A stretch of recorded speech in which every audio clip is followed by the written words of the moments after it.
Hello everyone, and welcome back to our new video.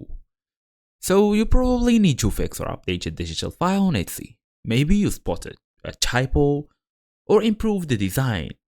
So in today's small tutorial, we're gonna go through how to actually replace the file quickly, fast and easy as usual. Let's get started.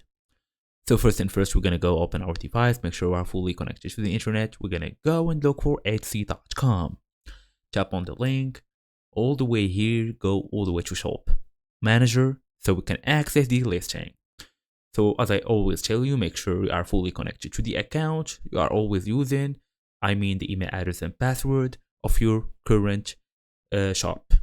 Then go through shop manager, tap on listings, open your digital listing, then scroll all the way to the files section. Then delete the old file, then tap on upload files. Then add the updated version.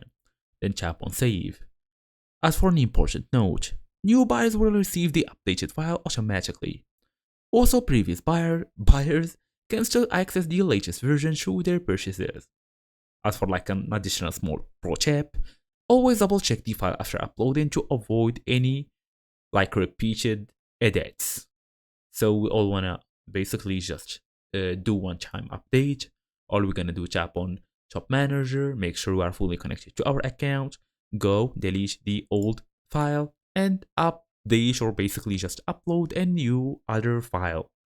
So if you have some old buyers, you may also wanna send them an alert, a message to make sure they are fully updated. And that's it. Thank you all for watching, and I will see you all in the next video.